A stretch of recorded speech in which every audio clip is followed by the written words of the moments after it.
morning, millennials. Welcome back to the Morning Toast. Happy Friday. Gotta get down on Friday. Yeah, that's right. Acknowledge the motherfucking space that you're in. We made it to Friday, even though it wasn't that hard because it was a 4-day work week. For us, it was a 3-day work week. But still, it's a Friday nonetheless. This one makes up for all those ones that came so hard. So true. I just want to acknowledge the space that we're in. Please. So much weekend ahead of us. Alarm-free living, that is how the week works. We get 2 days where we don't Thank you for explaining to us again. Where we don't have to set an alarm. On my phone, it automatically doesn't have weekend alarms, so I don't have to remind myself of how the week works. The worst is that, like, because, you know, we take so many days off that, like, when you have a day off and then your alarm, like, you forget to turn the weekday alarm off and it's, like, you're up at 9, it's like I might as well just go to work. Yeah, no, I'm pretty good about that when I need to be, but it's just a beautiful time to be celebrating a Friday. So I just want to congratulate everyone, all of you listening. We made it. We made it. We really did. And just because it was a short week doesn't mean we did not earn it. So pat yourselves on the back. Close your eyes. Acknowledge the space that you are in. You are beautiful. You are stunning. You are smart. And you are alive on a Friday in June, which means we have 2 alarm-free days coming up with hopefully stunning weather, drinking weather. Just enjoy it. Breathe it in. Soak up meditate, each other's awesomeness. Soak up each other's awesomeness, yes. Yeah. Well, I mean, we have a lot to discuss today. We do. Obviously, the news that you need to know, keeping up with the Kardashians, so emotional. So emotional. Did they say it's the finale next week? I think so. Because the title of this one was The End Part 1. Oh, it was? I'm imagining next is The End Part 2. Or maybe there's a Part 3. That's insane. Then just call it what it is, like not the finale. Yeah. But no, I would assume they said finale and like coming up in the finale next week. That's going to be so crazy. Yeah. Well, we have so much to talk about. Also, I just wanted to quickly, like, I have so many books that I want to read, but like I just have been acting like a true middle schooler and watching TV instead. But I've been watching so much TV that we've been talking about here. I finished the Halston Netflix series. It was so good. Like, you will really like it. It's just like one of those stories about like artists who can't get out of their own way, you know? And it's like frustrating to watch the downfall, but you like want him to fail so he can learn his lesson. Yeah. And then he does fail and it's like too late, you know? Snatch or learn your lesson. I was literally standing at the TV, Halston, learn your lesson. And Halston did learn his lesson, but it took a really long time. So it was really good. I really recommend that, even though Ewan was like really bothering me with his shitty acting. Then I started Why Women Kill on Paramount Plus. I finally subscribed. I had like went once to subscribe and I don't know why, like, it's not like the $10. It's just the principle, you know? No, but I think that Paramount is worth it. Well, now I'm obsessed. Because they also have Yellowstone. Don't watch. They have Younger. You don't watch Yellowstone? We had this conversation. I started it like during COVID and I literally despised it, which was hard for me because like all the men on that show were like my dream men. You got to give it a little more time. It's so good. I literally couldn't. Like, I had heard that like the first season was like community theater vibes and then it like really gets better. Who said that? Who said that? Who said that? It's not community theater, but it's just a slow burn. I just don't have, you know how impatient I am. Like, I can barely watch a movie that's over 2 hours. Sickening farm chemin vibes. That's literally why I watched it. I was like, give me the farm chemin vibes. And honestly, the vibes are so fucking sick. Like, no, I know. Maybe if I have time, but I have so much on my plate. Now that you're on Paramount, like maybe they'll influence you. Well, so I started Why Women Kill. Right. It's so good. It really is like a mix of Mad Men and Desperate Housewives. Like you can really see the Mark Cherry influence. There's so many similarities. And it's an interesting format. Like the show is not like a typical show. It's like 3 different stories being told. Like, you know how when you read a book from like 2 people, you always end up liking one perspective better. Of course. And there's just like one perspective that like I just can't stand. It's like the modern one. It's like I love like the 50s and then Lucy Liu is like so fabulous in the 70s. Like, and then it's like the modern one and it's like the guy from Veep and I'm just like, bring me back to the fabulous eras. Like this is not fabulous. Got it. Okay, I'm gonna watch it. I'm so glad that you took my recommendation, that I was so persuasive. Well, Olivia actually has been telling us to watch that show, and like when I told her I was watching it, she was like, I'm like, yeah, Jackie told me to watch it. She's like, no, I literally told you to watch it 2 years ago. Well, apparently like there's already 2 seasons and someone commented that Olivia had been like telling us to watch it. I had never heard of it. So like every time, I don't know where I was when she told us. No, because you were talking about it yesterday like it was a brand new show, and I'm like, no, I think that it's like been on. I had never heard of it. I love a Mark Cherry hour-long ABC drama. Like that is where I want to die on one of the sets, like in the fantasy worlds of the Santa Barbara house or Wisteria Lane. Like, he really knows how to paint a picture. Yeah, definitely. I think maybe I'll watch that this weekend. I was gonna read, but we'll see where the weekend takes me. Yeah. I finished, right now, I'm ready to start a fresh book. We actually have some book news, so I'm really excited to get into the stories. We have 2 book news stories. Both, I think, are really gonna excite you. Well, we're just covering all of our bases today because we have book news, but I also have sports news because, like, it's the NBA playoffs, and, like, Ben is just, like, making me watch it. And I'm not gonna lie, like, I don't hate it. There's so many celebrity tie-ins. So last night, it was the LeBron James versus the Kendall Jenner boyfriends. And it was a fascinating game because LeBron James lost, which is like, I thought you were supposed to be the best. Who does he play for these days? The Lakers. And Devin Booker, who's Kendall's boyfriend, she was sitting in the front row. He had like the best game of his life. And it's like, is it because Kendall was there? Like, he was playing like breaking records. Like, in the first half, he had like 30 points and like 11 threes or whatever. And like, not gonna lie, like, I didn't think he was that cute. I mean, love is blind, I guess. But he was playing really good, and he beat the LeBron James in the whole series. Like, the series over, LeBron's not moving forward in the competition. Interesting. Yeah, I just thought it was interesting, like, because they say GOAT, but do goats lose? Well, just things weren't adding up for me as someone who doesn't know a lot about. Not every season can he win, you know? Yeah. So, but that is interesting. Yeah, no, it was good for Devin. Good for Kendall's boyfriend. Good for Kendall, because honestly, if they had lost, everyone would have blamed it on her being Yes. there, like Jessica Simpson, Tony Romo.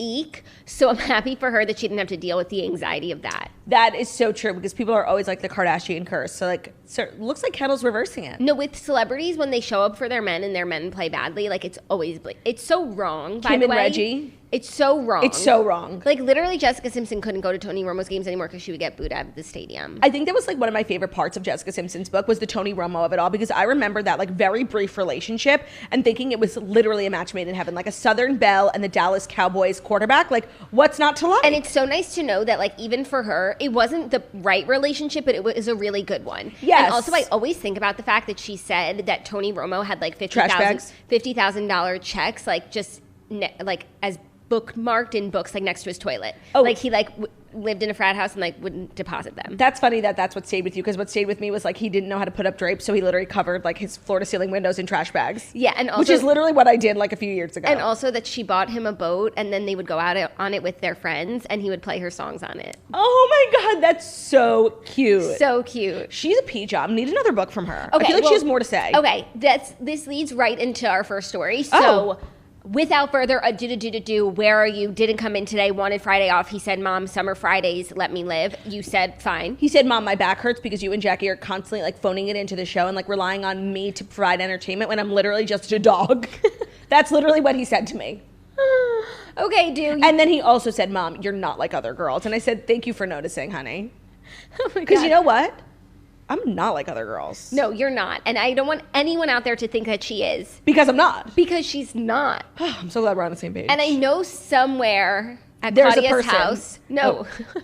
Somewhere there's a person. Who thinks that you are like other girls. And you know what? They're wrong. But I also know that somewhere Do is watching this show. So I just want to say, Do, take all the time you need. Live your best life. Hot Do summer. Without further ado, It's hot do summer for sure. Without further ado, here are the Fast 5 stories that you need to know before you wake up and take a bite out of your morning toast.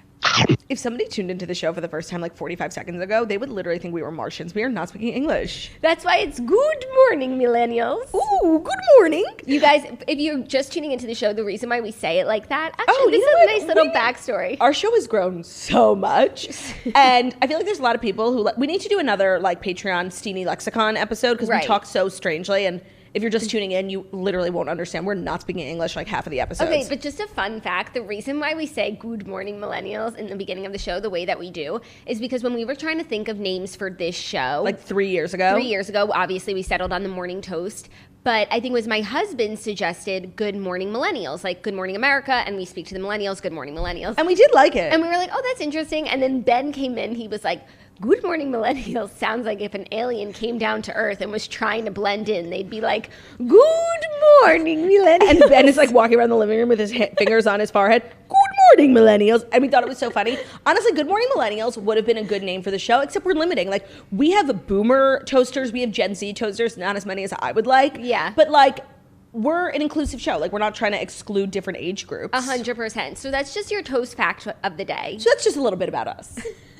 Today's episode, before we dive in, is brought to you by Bruges, and I'm very excited because I finally got my new Bruges yesterday. And you're right, I haven't got a new Bruges in like over a year, and I forgot how the packaging, I feel like it's been elevated because it was so Christmas. Like, it was just stunning, the packaging. It was really just like a journey to open. And they came out with 3 brand new colors. I got the Green Dream. Oh, you did? I got the mauve. No, I know, and I'm really feeling the new aesthetic. So this spring, you can drift into a dreamy state of mind and reset with Fruche, new limited edition colorways inspired by a dream-like surrealism. So the new colors are Gray Mist, Green Dream, which is what I got, and Mauve Cloud, which is what Jackie got. The Bruche is the best electric toothbrush on the market. Take it from us. It works super, super well. It has an amazing aesthetic. It looks great on your counter, and it is so much more affordable than most of the other electric toothbrushes on the market, which can cost over $200. The brush itself has 6 unique modes to customize your brushing experience and a 2-minute timer for a complete even clean in your entire mouth, which sometimes I feel like there's literally no way to know how long you're brushing your teeth. It's like, am I going to be late or am I going to be early? Because you really just don't know. The battery life lasts 4 weeks, and the magnetic charging stand is so Elon Musk approved. It's like stunning. And it comes with a compact travel case, so you can take it with you wherever you go. They also offer a subscription program, so you never have to forget to change your brush head again, because Bruche will ship you a new replacement head every 6 months, so you're never stuck using a worn-down brush head. Their sleek design has a modern, aesthetically pleasing design, and it comes in trend-driven seasonal colors that look great on your bathroom counter. These new colors are only available for a limited time, so get them before they're just a distant dream. Get 15% off your Bruche toothbrush kit and the refill plan when you use promo code TOAST at Bruche.com. That's 15% off using promo code TOAST at BRUUSH.com. Love it. Okay, first story, which is the perfect first story after our conversation about how much we love Jessica Simpson's book. Paris Hilton sells her memoir to the imprint behind Jessica Simpson's book. Oh, wow. Paris Hilton has just sold a memoir to the same publisher as Jessica Simpson's recent bestseller, William Morrow imprint Day Street Books, Page 6 has learned. Simpson's book came out in February 2020 and was a #1 bestseller, and it was Jackie Oshry's second favorite book that she read in 2020. And Claudia Oshry read it when she was in a really dark place in the Hamptons, and it was so good and uplifting. And it was Jackie Oshry's first favorite book that came out in 2020. Got it. Because my first favorite book that I read was an old book. Hilton shopped the memoir via lit agent Albert Lee of UTA, and the upcoming publication was acquired by Day Street's editorial director, Carrie Thornton. Day Street describes Hilton's memoir as both searingly honest and deeply personal, and adds Hilton will share the real Paris Hilton as her celebrity persona evolved. A publishing insider told Page 6 when the book was being shopped that it would try and capitalize on the success of Jessica Simpson's book and nostalgia for early 2000s era pop culture. So what's so funny about this is I'm pretty sure after we read Jessica Simpson's book, we were like listing off celebrities who we'd like to see this from. And I'm pretty sure we said Paris Hilton. Well, because Paris is in such an interesting part of her life. I feel like for so many years she was so famous for this persona, and now she's kind of even more famous for like lifting the veil on the persona and getting to know like the real Paris Hilton. It's kind of like a genius marketing. It's really like added a lot of longevity to her career. And I think that what a lot of people have been surprised about from her documentary and just like following her on social media and her projects these last couple of years is that she's actually so different from the girl like who we know who used to wear juicy tracksuits and flip phones and like get paparazzi'd outside of Ledoux or whatever that place was called. So I think there's a lot that can be told in this story. Of course, like the iconic feuds, Lindsay, Paris, Nicole, but then also like hashtag who is the real Paris Hilton? So I think this is just like another extension of this journey she's been on. Yeah. And I think it's going to be great because if there's anyone who has stories to tell, it's Paris Hilton. For sure. And if it's in the vein of Jessica Simpson's book, and I don't know if the book's already written, but the person who Jessica wrote her book with, like her ghostwriter, I thought did such an amazing job. And so I hope that, Day Street recommends that person as well. Yeah. And also, I just thought we weren't going to get something like this from Paris Hilton because we recently got a documentary and now she has a podcast. And so I thought that those would be the mediums through which she decided to tell her story. But I think a book is exactly what the doctor ordered. Yeah, and her and Jessica Simpson are actually really similar to me because they both like come, even though they were in like different circles, they come from like an era of a time when like these young girls got famous so fast and so famous and were kind of like tortured by the media, and a lot of them like did not come out on the other side in the best like mental space, and I feel like Jessica and Paris are both like survivors almost of it, and they came out on the other side and like have successful businesses, but like you can't help but compare like a Paris Hilton to a Lindsay Lohan, and they're both like so different, you know? Right. No, I think everything about this is everything of the sort. Me too. I hope that it comes out ASAP. That's all I hope for. There's a lot of, it's so funny, I used to like exclusively read celebrity memoirs, and now I haven't read one in so long. Like I've been meaning to read Colin Jost's. I heard it was so good, and Gabrielle Union's, and I just like, I can't be bothered. I'm just like a literature queen now. No, I know what you mean. I used to only read them too, and now it's like I can't be bothered. Yeah, unless like if, you know, Andy Cohen released a new book, I would like drop everything and read it. Right, exactly. It depends on the person. It does, but also Andy released another book. True. We're ready. Are you ready for our next story, which is also some book news? Sure. Hulu is already adapting Taylor Jenkins Reid's Malibu Rising as a TV series. Okay, we spoke about Malibu Rising yesterday. It's the newest book from Taylor Jenkins Reid, who also wrote Daisy Jones and the Six and The Seven Husbands of Evelyn Hugo. The best book ever. It's funny how someone could literally write the best book ever and the worst book ever, Daisy Jones and the Six. Like, I will stand by that. Like, literal hated it so much. I know, it's your favorite book. It's you're literally attacking people. That's what I do here. Welcome to the Morning Toast. Good morning, millennials. I'm about to attack you. I liked both books, but I liked Evelyn Hugo more. If I don't watch Why Women Kill this weekend, I will be reading Malibu Rising. Me too. She's like just like the it author of the moment. She is among the it authors, and everyone's been waiting for this book. And if you read the other two books, you'll recognize the main character in this book because he was featured in the. It's like Mickey Rourke. Yeah, he was like Evelyn's like husband, second husband, and rock and roll. Yeah, and I think he like cameoed with Daisy Jones and the Six. Whatever. He did. Author Taylor Jenkins Reid's recently released novel Malibu Rising is being developed as a TV series for Hulu. The potential series was bought preemptively by the Disney-owned streamer in advance of the book's June 1st publication.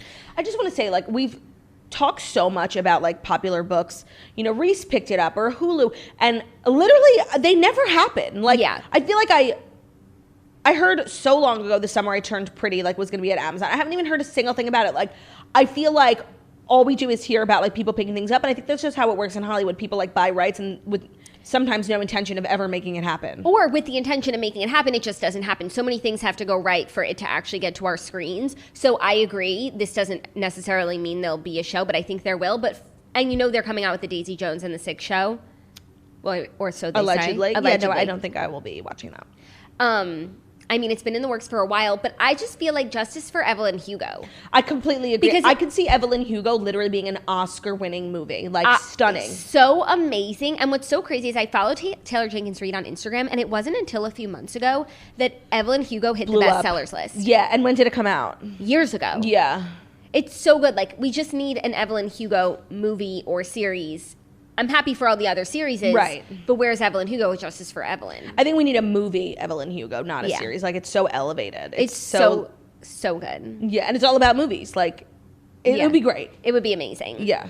So that's exciting. Malibu Rising. So much book news today. Much book news. We're just a couple of book nerds, bookworms, because you know we're not like other girls. No, we're not, and it's never too late to become a redhead. Ever. Everyone is loving the new episode. Everyone is loving the book. Not everyone is loving the book, because I know that a lot of people were like struggling with it, but keep pressing on, American Duchess, and then you'll join us for our next book too. But like yesterday, I was literally making content for the Redheads Instagram, and I was going down like such a wormhole about the history of the book that we read, and it was just so fascinating. That was literally me watching Halston, because I'm like, no way some of this shit happened, and I wanted to see pictures of like all these fabulous people at Studio 54, and the way you have like an image of your head of like what Studio 54 was, yeah, right? Or like, no, what the building inside like actually looked like. Sure, glitz and glam. Yeah, and they just like really, I feel like portrayed it exactly how I thought it was gonna look. Like maybe a little bit bigger, but there was also like a crazy story. I meant to look it up if it was real. This doesn't spoil it or anything, but there was Studio 54 that got shut down. Because in the show, like Liza Minnelli like fainted because she was like on drugs or whatever. But they found like a dead girl in the vents because she was like trying to climb through. She was like this desperate girl to like get into the club, and she like snuck in and went through a vent. And I guess she like got stuck in there and died. But I didn't know if that was a true story. Dead girl vent, Studio 54. Oh, I'm not the first person to search this. Did a woman sneaking into Studio 54 die in the air vent? Thank you, TheWrap.com, for wondering the same thing as I did. Did this happen? Yes and no. In the real actual version of history, most of that did happen, but it didn't happen all at once. Got it. There was a night of 1978, police raided Studio 54 to collect evidence. Got it. Wow. It was a crazy story. And I'm like, you can't just make this shit up. Like, this had to have happened. Okay, I definitely will watch that. And I just want to share one interesting fact from the book that we read, American Duchess, because she marries a Duke of Marlborough who lives at Blenheim Palace. Blenheim Palace? Blenheim Palace. And then later on in the book, his... spoiler alert, second wife is breeding cavaliers. She turns the whole palace into like she's like... Sounds like a dream. Yeah, no, but it wasn't. It was kind of a nightmare. And then I was like, is there a correlation between Cavaliers and Blenheim Palace? And the Blenheim Cavaliers, which Theo and Bruno are Blenheim Cavaliers. It's the mix of brown and white. That's what it's called. They are named for Blenheim Palace. Wow. Oh my God. Isn't so basically the book is about Theo, you're saying? The book is about Theo and Bruce. And that's kind of the message here through this piece of literature, but a larger theme for all of life. Everything is about our dogs. 100%. And I just thought that was such a fun fact. So rich in history. Oozing with rich historical context. 100%. And so like Brew was so excited to learn more about his history. His family, his ancestors. It was really beautiful. He didn't even need to go to Ancestry.com. He just had to pick up that book. Yeah, so you just learn something new every day. You really do. Are you ready for our next story? Is it the next story that's brought to you by Echelon? Yes, it is. Have you been working too hard and not working out enough? If you've wanted to get in shape but don't have time to get to the gym, Echelon brings the gym to home. When you're trying to reach your fitness goals, it can be really helpful to have instructors like Nicole Griffin and Michael Brown alongside a community of 25,000 members who can give you that extra push. And Echelon gives you just that. The affordable way to get the workout equipment, the workout community, and the instructor's motivation right in the comfort of your own home.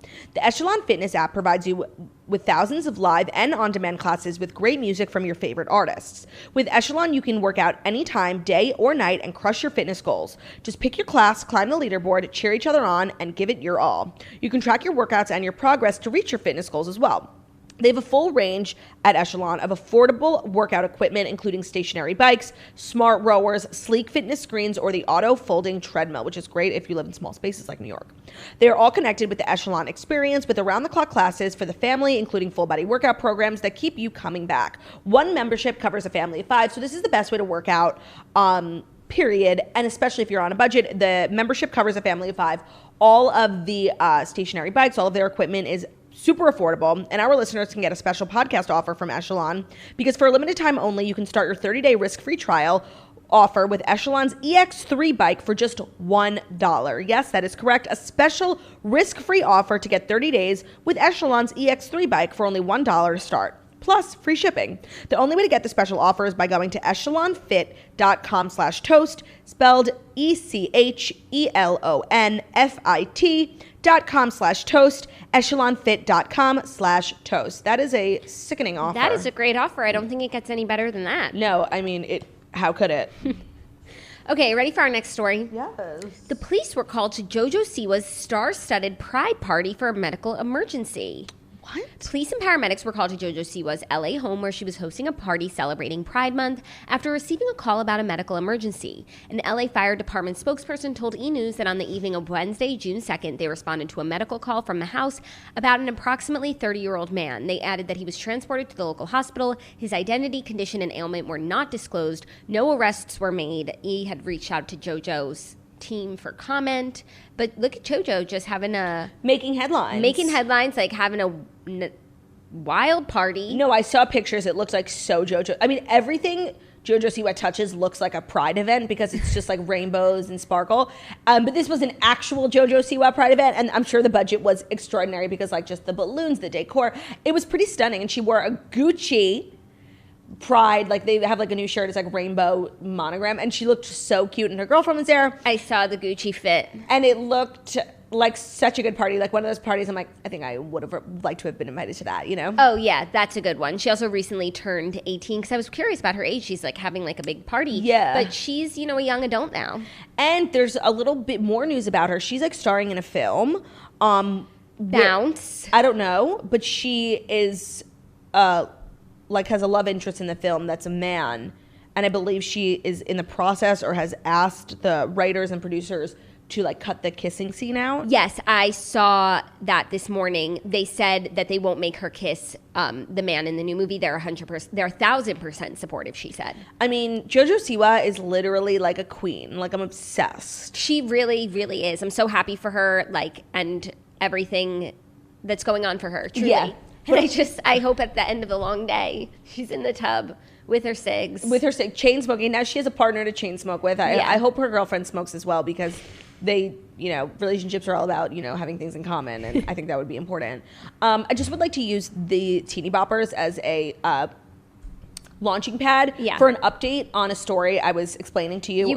It's gotten so dark. Like this is the TikTok drama Claudia was sharing in the episode. Claudia explains it all. So the last we left off was Sienna released a video statement aggressively denying all of these claims, supporting it with, facts and schmacks and all this stuff. Facts and figures.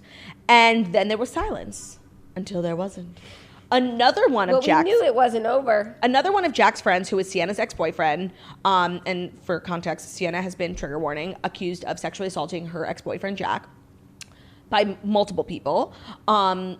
She denied it, and then another one of Jack's friends posted a TikTok and then deleted it, which is just like, people keep doing this, like, just leave it up, Yeah. What he said was video evidence of the night where they claimed the event happened. It was a really difficult video to watch. And then Sienna came back again. Sienna should be a lawyer. Like, she's churning out these videos on all her platforms and denying. So I don't know really where we go from here. We have not heard from Jack, who's kind of at the center of this entire conversation. And it's like, is all these videos his friends are putting out, is that him kind of communicating through his friends? Does he just not want to talk about it? Because it's a very sensitive subject. And I just think the Teeny Boppers are quaking. Like, they don't know where to go from here. Yeah. Because it's a very sensitive subject. Yeah. So I'll, of course, keep you abreast on what the kids are up to. Thank you so much for this updated report. That is what I do. Gen Z, I've got us covered. Okay, next story, a little biz news. Lululemon is having sickening first quarter sales. They rose to 88%, topping estimates as store traffic rebounds. Now, I know that this jump wasn't due to you. Why would you say that? Because you just look at my outfit today. You rolled your eyes here's so the thing. heavily. But I do think it signals a trend in fashion and a change as we enter this post-pandemic world. I agree. I mean, I wish that, ball gown sales were up, because, like, okay, yeah, people are leaving their house, but according to the sales reports, they're just going to work out. So therefore, I'm still in my home. No, I think it's like, that look of like looking like you're working out. Yes, of course. But of course, joggers is what great. It's joggers. Is it September? Spring, summer. Joggers. September. She right? Yeah. Okay. This is great. I just have a problem with Lululemon. Okay. And I don't think that should come as... To me, Lululemon is the Restoration Hardware of athleisure. What's wrong with Restoration Hardware? They're so expensive. Like, honestly, offensively expensive. And they also drive up prices of, like, normal furniture because, like, if Restoration Hardware is charging $20,000 for a couch, which is literally what they charge... $20,000? Yeah, like, literally a sectional is, like, $5,000 per section. Okay. So you need, like, at least 4. Okay. 3 if you're poor, like, So... And then people are obsessed with it. So it just drives up I have a whole rant on my Instagram stories about Restoration Hardware. Like, I went to a Restoration Hardware outlet store one time because I'm like, all right, I would never buy anything from Restoration Hardware. Let me buy from the outlet. I walk in. I just look. I didn't even like the couch. I don't know why I looked at the price tag. It was like honestly, very Halston. It was like low to the ground, gray leather, like puffy. It was so ugly. And had a big old fucking stain on it because it was outlet. I want you to guess how much How big was the couch? A small sectional. Not Cloud? huge. Was it the Cloud? No. It was like a different design, like one I hadn't seen. $8,000. 18 at an outlet store with a shit stain on it, okay? So that's what kind of started my whole thing against Restoration Hardware, just really feeling like it was driving up prices of other stores because people are obsessed with Restoration Hardware, and it's just like not good for the furniture economy. Are you following my thesis? Okay, I'm following, and you're entitled to your opinion. I don't know if I agree. I don't care, because I'm still in the middle of my whole thesis. So therefore, I think that Lululemon is adapting the Restoration Hardware model, where it's like, okay, what's at Lululemon that you literally can't get at Target? Like bras, leggings, that are cute. Like, they literally sell that at Target. They literally sell it at Walmart. But Lululemon has driven up the price, like $150 per fucking butter legging that are like, I have one pair. I didn't purchase, somebody gave me them as a gift because I'm true to myself. And like, they're fine. They're good leggings. Like, no, they're really fucking good leggings. And they're good leggings. Honestly, I hear what you're saying, but also I think when something is so expensive, it also leaves space for someone to come in and be like, we have the same, but for much, much less. Enter Athleta, a brand that was, I believe, built on the backs of people who liked Lululemon and who didn't want to pay $150 for leggings or couldn't pay $150 for leggings. And I think Athleta is a great brand. I agree with you. I like to diversify when it comes to my workout clothes, but because I wear so many different brands, I can really tell the difference. And I just want to say, like, those Lululemon leggings, one, like, really hold your shit in, and two, I've probably worn them over 100 times, and like, they're still good, as opposed to like, I wore a pair of like cheaper leggings once. I was playing pickleball and I just like slid across the floor. Rip. Okay, I'm not saying you need cheap leggings by any means, and I would like to offer a rebuttal because I'm someone who has a lot that needs to be held in, arguably a lot more than you. And I wear Danskin leggings. Danskin is like... Danskin doesn't hold anything together. No, the lies. Danskin, You have been infiltrated. Your mind has been indoctrinated with the gospel and the docs of Lululemon Corp, and you are a mole, and you have been sent here to push Lululemon products on us. Danskin is what I wear when I want the look of leggings but the feel of sweatpants. Oh, that just cuts me to the core. How you've been so misled, Jackie. I'm gonna cry. You've been misled, indoctrinated.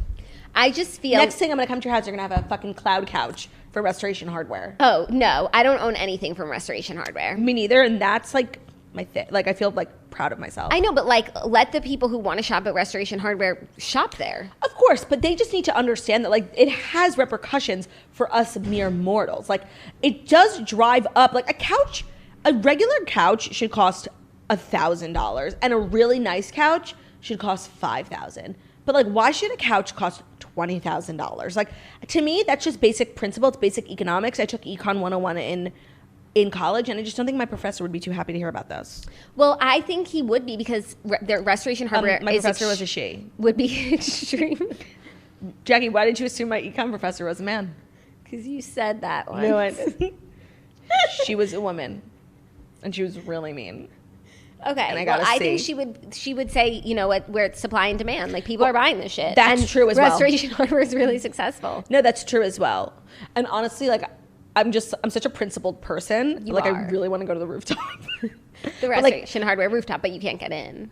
Excuse me. No, it's that I have principles. But what's your principles against their restaurant? Look, it's the whole franchise. I can't just support, like, I'm a principled person. I really don't have an issue with Restoration Hardware. I think that their stuff is like so nice for the people whose vibe that is. It's stunning. I obviously just don't like it because I'm like jealous. Yeah, no, but I'm a Z Everything Gallery. in my house is from Wayfair. I'm and a Z Gallery girly. No, but like, there's Z Gallery Wayfair. Is everything. There's so many great furniture options. I feel like it's never been a better time to be a furniture consumer. Like, not only are there so many different price points, like Wayfair, Joss and Main, Article, all modern, like, all delivered. Like, it probably used to be so crazy, like having to buy a couch in the store and then like put it on your truck roof. No. To drive it home. Wait 4 to 6 weeks. Like, that's literally. Yeah. That's what it is. It's a great time to be a furniture shopper. It is. So many options. I'm just feeling like being negative, Oh, well, yeah, you should have said so. I should have led with that.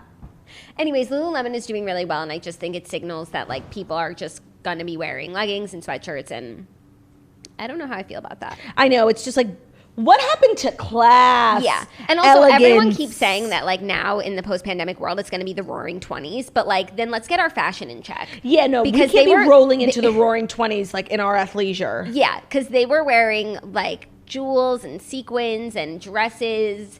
And we're going into the roaring 20s wearing sweatshirts. And loungewear. I just no. They can't be roaring if we're really wearing sweatpants. Yeah. So, I mean, look at us. We're both wearing, like, very relaxed. Well, that's also because it's Friday and the weather was bad. And I was like, it's a summer Friday, so less people are going to be, like, watching on YouTube, so I'm not going to waste a great outfit. No, I that mean, was literally my thought process. Our millions of viewers deserve better. They do. Than these outfits. I've been just turning out some shitty ass outfits this week. I take responsibility. I really do. You're in transition. I wasted all my good outfits on my weekend plans. And you know what? That's probably going to be my whole vibe moving forward. So just expect me to be looking like an actual piece of shit on the show and then like a stunning, beautiful, and smart socialite on the weekends. Yeah. You know what I like to do, or I used to like to do? It's like if I went, well, we actually did go out last night. So like when I went out last night, like to wear that same outfit on the show the next day. Yes, but your outfit last night was too fancy for a Friday show. 100%. I thought the same thing as well, even though I literally hated my outfit last night. Stop. That outfit is so iconic. It's fine. Watch her the Patreon vlog where I style Claudia. Also, there's a new Patreon vlog. I don't think we've spoken about it. Our last one of the month for last month was Olivia's home tour. We finally got to see Kay's nursery, Olivia's new home. She moved during the pandemic. And it was such a cute video, like just obsessed with Olivia. So cute. So many cute trinkets in Kayla's room. You can see so many of the gifts that we've got for her, and like she just loves to have them all on display. Because she's on display, on display, on display, each and every day, every day. Are you ready for our fifth and final story that's going to lead into our TV recap? Yeah. Kim Kardashian says she feels like a failure amid relationship troubles with Kanye West. Okay. So yeah, let's dive into our Keeping Up with the Kardashians recap because that scene was like really heartbreaking. Yeah.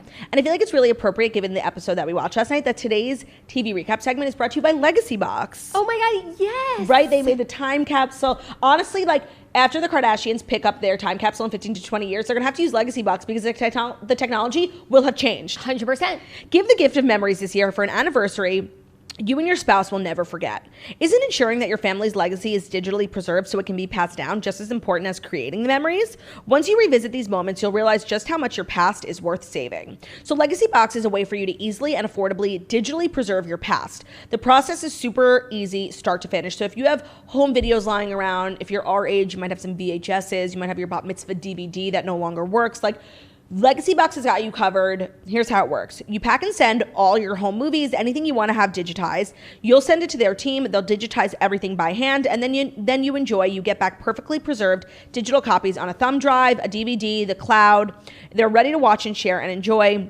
They've provided everything. They've thought of everything from start to finish. They have state-of-the-art tracking, and they'll send you updates at every step of the process. You send your previous recorded moments to a company you can trust. Legacy Box is the world's largest digitizer of home movies and photos, and they have helped more than 1 million families preserve their past. And we have an exclusive offer for you guys. So if you have anniversaries coming up, Father's Day is coming up for those who have dads, and it's such a nice gift for someone in your life. It's something like, you really can't even put a price on it because it's like the person who get it will just like cry the second they see it. Yeah. So they're offering 40% off so your family can celebrate a meaningful moment at a fraction of the normal price. Visit legacybox.com/toast to get started today. That's legacybox.com/toast for 40% off. Legacybox.com/toast. Love it so much. Perfect for the Kardashian recap.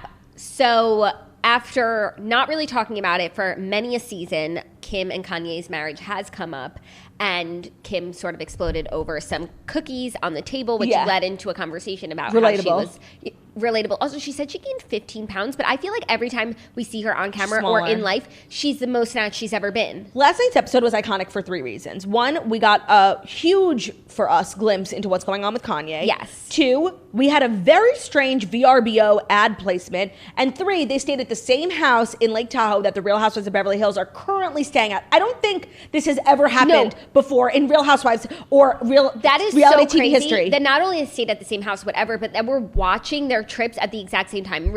The Real Housewives went in October, and this trip is in December, I think. So and they're airing at the same time. Good on keeping up for getting that shit out quick. This is what Kim said about her marriage. By the way, what's crazy is that like Kris Jenner potentially could have been on both trips, you know? Yeah. Like twice you could have gone to the same house. Yeah. So Khloe asked Kim after the cookie incident, how are you and Kanye doing? She said, there's no fighting. Like, now it's all calm, so I just roll with it. Khloe said, Kim is dealing with so much right now, and it's tough because before we left, her and Kanye had this big fight. Then they also showed footage of Kim talking to her sisters about what had unfolded. She said, I honestly can't do this anymore. Why am I still in this place where I'm stuck for years? Like, he goes and moves to a different state every year. I have to be together so I can raise the kids, you know?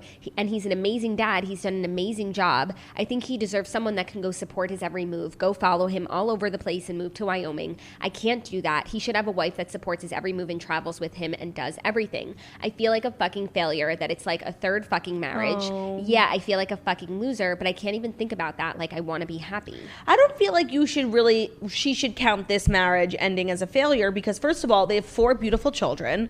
They were together for what, like 10 years? That's a lot in Hollywood. And I know like Kim, it's so funny because Kim, like, you know, came to fame as like this like sex symbol when she's always been like very monogamous, and like all she really wanted was like a nice family life, which is just not what you see like for a sex symbol. Yeah. So I don't know. I wouldn't count this as a failure. It is really sad.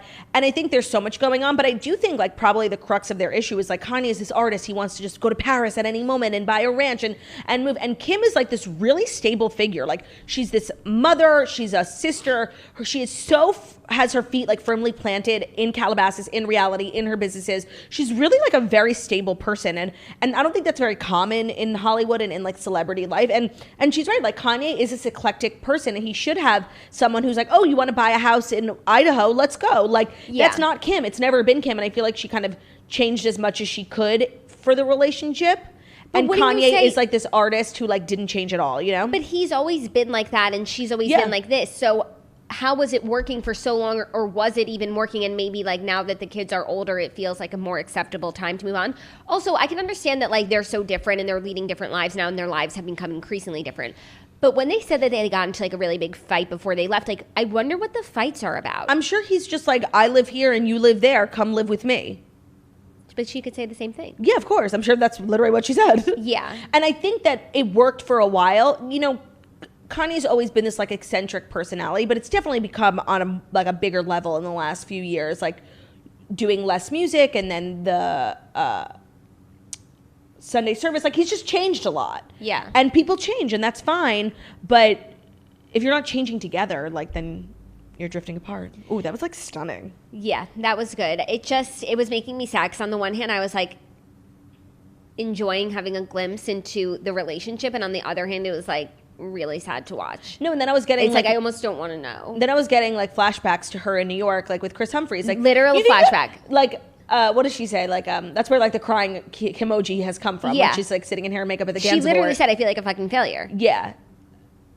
Because I love someone and I changed my mind. Like, yeah, like it's literally the same thing. She's literally the same person. She hasn't changed at all. Yeah, no, it's really funny. And then in next week's episode, it seems like she's talking about it more. And she says, I've come too far to only come this far. And I was like, damn. And then it's like, I've worked too hard for this zip code to go home. No, but that was like such an interesting quote that had me thinking for a second. It's like, she's come so far, but not as far as she wants to. And I don't know if we've spoken about this, but I don't know if we reported on it, but there are rumors that Irina Shayk and Kanye West are together. An item. We haven't spoken about it yet. I saw it. I don't know why. I just believe it. And there's like a source speaking on Kim's behalf, being like, Kim is like unfazed, like happy for him. Wants I'm to sure move on. she is. And I'm literally sure that this entire story is true. First of all, Irina Shayk is stunning, and they make a great couple, like great. And I can see this. This was almost a year ago, and it's been going on for so long. At some point, like you're tired. Like you just want the other person to be happy. You just want to be happy. So I could really see Kim being relatively unfazed by this. I could too. I think that given everything that she said, and I think she's been unhappy for some time and like wants just her independence and her happiness. And if that means, and I think she wants Kanye to be happy too. I don't know really anything, but just the way that I see it, it doesn't seem super contentious. That's why I was surprised when they said they were fighting a lot. So I don't know why I just immediately believe that, and I would be happy for them. Yeah, it just was really sad because I think, like, honestly, and it always comes back to what Karen Huger said. Sometimes, like, your marriage is an institution, and I really feel like Kim and Kanye were this institution, like, at the center of their family, of their businesses. Like, they just really were this institution, and I think what we're seeing now, which was filmed in October, like we're just seeing the reality of like your marriage end, but also like the institution coming down. Yeah, and I think that's why she feels like a failure, because it's not just like a third marriage. It's like the whole world is wrapped up in this marriage. But I wouldn't consider it a third marriage, because the first one like really didn't count. She like got eloped in Vegas, and like they were married for like a year. Doesn't count. And the Chris Humphries thing was merely a career move. Like, I don't think But technically it's a third marriage. Like, I understand it doesn't, I'm sure it doesn't feel like that to her us. either. To me, this is like her first real, like, marriage. But it's technically a third. Yeah. And who knows, maybe she'll wind up being like Evelyn Hugo. Literally. The rest of the episode, like, was whatever. I do think what's happening with their houses is like really interesting. Like their contractor ran away with their deed. That fucking sucks. It was crazy to hear that because I just feel like they have their shit on lock. Like, you know, Kris doesn't get swindled. They can't be crossed. They can't be crossed. So I was just like, oh wow, someone swindled Kris Jenner. Was Kylie not on the trip? She comes later because she's in the FaceTime TikTok. Yeah, and then like, that was in Tahoe. Yeah. Got it. Yeah. Oh, I forgot. Not only the finale's coming up, but we get the Andy Cohen reunion. Yeah. That'll be fun. Yeah, I wonder if Kim will talk more about the Kanye stuff. Andy, if anyone can bring it out of anyone, it's Andy. And it's clear that she is now talking about it. Yeah, but she said this in the beginning, she's very protective of the father of her children. She doesn't want to disrespect him, but like this is her life. And she's respected his privacy. For so long. Yeah. But like at the end of the day, like she's got to do what she's got to do. Yeah, to an extent. To an extent, while still protecting her family. Yeah, and I think even us as viewers, it's like, yeah, we want to see her life, but we also would never expect to see that. Yeah. I had no idea Tristan played for the Boston Celtics. Oh, I did. When I don't know why I knew that. I think we talked about it on the show. And that's like the furthest place he could have gotten transferred. When he was like, I want to stay in LA, I was like, you're not gonna. No, and like of all the places he could have gone geographically, like he got drafted or traded to the furthest team from LA. Yeah, and when Chloe's like to move True to be in a condo, I was like, I hear you. No, and also like she would move to Boston and then he would still be gone half the year for away games. So it's like, what's the point? And then in 2 years, and I just feel like at this stage in her life, she's beyond like following people around. Yeah, like she did that. She tried that. She tried it, and I do believe the Boston Celtics are like not very good, so he's probably back in LA right now. I don't know if they're even in the playoffs. Yeah, they'll make it work. They'll be fine. Nothing else really happened in the episode except the scavenger hunt, which was fun, like testing my own trivia of Kardashians. I actually like forgot so much of that stuff that happened, especially in like the early seasons when they lived in that ranch. Yeah. I love that house. I liked the scavenger hunt. And I just also want to say about the Kourtney and Scott stuff.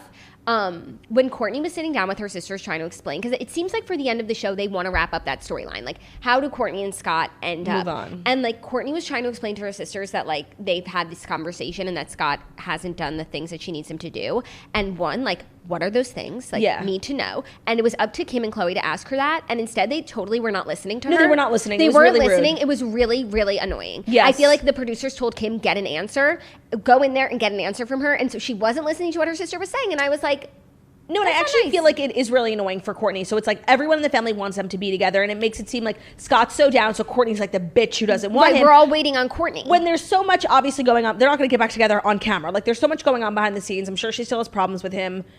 Scott has made huge progress in his journey, but like there's still weird things about him, like he dates 11-year-olds, you know, like there's weird. So like I can understand Kourtney still not being comfortable. I need to know what those things are that she said need to happen in order for them to be together. Yeah, but now it's just like watching it, knowing like Kourtney and Travis of it all, like it seems so silly. Like we know that they're like not even close. They've never been further apart from being together. They're both in like serious relationships. Yeah, well, one of them is. Yeah, and the other one's dating an 18-year-old. Can't wait to hear all about it on Real Housewives of Beverly Hills. There's so much Kardashian Beverly Hills crossover, as it should be. I can't wait to hear Lisa Rinna like try and pretend that like she thinks it's inappropriate when you know it's like the best thing that ever happened to her entire family. Yeah, but it's looking forward to it. I'm still not keeping up, not interested, not shipping whatsoever. It's inappropriate. Yeah, and it's like him and Sophia broke up. I was rewatching earlier episodes in this season, and he explains him and Sophia broke up because pretty much she wanted him to choose between her and Kourtney. Like, you can't have a wife and a girlfriend. Yeah.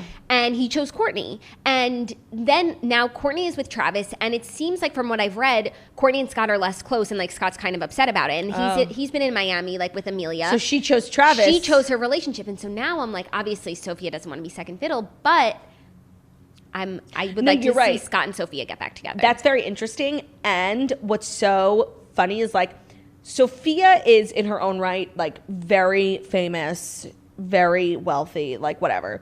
So she kind of had the leverage to walk away from the relationship being like, you have to choose.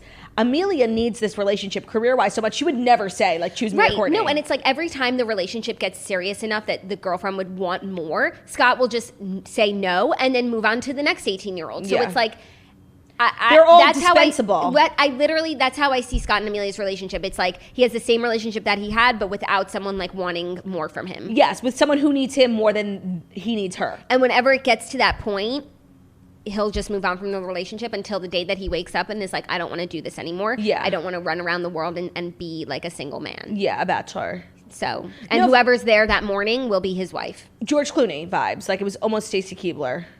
No, I don't know if it's George Clooney vibes because he was always in such serious relationships. These are serious too. It reminds me of what we always say about Dan Bilzerian. Like, he's just going to wake... Do we talk about Dan Bilzerian? I was talking about it when I co-hosted with Justin Sylvester. We were talking about him. Can you just clear that up? We don't always talk about Dan Bilzerian. Okay. When Justin Sylvester co-hosted with me, we had a conversation about Dan Bilzerian and how, like, one day he's just going to wake up and, like, whichever model is beside him will be his wife. Okay. And that's how I feel about Scott. That's so funny that you brought up Justin Sylvester because I was thinking of something on the plane when I had made my eulogy and I said, like, you have to replace me with someone who we're related to. The exception would be I would... in heaven, allow you to give my seat to Justin Sylvester. I meant to tell you that. I think the show would actually be better. I would 100% give your seat and mine to him, but, like, I don't know if... he'll accept the position. Yeah. I just wanted to put it out there in case, something happens to me this weekend, Yeah. I fully give this seat to Margot, Olivia, and Justin Sylvester. And Kaylor. And Theo. He always has a seat. Always at my table. Speaking of, I am hosting Shabbat at my house today, so I've just got a lot of, housewife. Busy. I'm literally Jennifer Goodwin in Why Women Kill. You'll understand the reference after you watch. Also, she's in the show? Yeah, so I forgot to mention. But you like it? I forgot to mention that. It's amazing that I like the show as much as I do when Jennifer Goodwin is one of the stars because I find her so insufferably annoying and she almost ruined one of my favorite movies, Something Borrowed, but her character was so unlikable in that movie that it actually like worked out. But you're supposed to like be on her side in Why Women Kill, and she's probably, her and Maggie Gyllenhaal are two of my least favorite actresses in Hollywood. Is Jennifer the modern perspective in Why Women Kill? No, she's in the 50s. She's like the oldest one. Oh, okay. She's so annoying. She gets better in the show. Like, you actually really like end up liking her because she's like this like sad sack. But yeah, you'll see. Okay. I wanted to put it out there that I know that I'm contradicting myself, me and my principles. But the show is too good. Even Jennifer Goodwin can't bring it down. Okay. Wow, that's a ringing endorsement. Yeah. And that's our show, right? That's our show, our week. Nobody else's. Nobody else's show. There's always all these claims like so-and-so says. Everyone is like trying to say like, that's my show. But don't get it twisted. That's our show. Thank you guys so much for listening to the Morning Toast, the Millennial Morning Show, where we deliver the fast 5 stories that you need to know every Monday through Friday on YouTube. So if you're watching this on YouTube, please feel free to subscribe and give this video a thumbs up. We're also available as a podcast anywhere podcasts can be found. So that's Spotify, iTunes, Stitcher, Public Radio, iHeartRadio, CastBox, all the places where you listen to podcasts. Find us, The Morning Toast. Leave a 5-star review about how beautiful, stunning, and smart we are. Hope you guys have an amazing weekend. Stay safe, get drunk, don't drink and drive, take care of yourselves, be nice to one another, and we'll see you on Monday. Goodbye. Goodbye.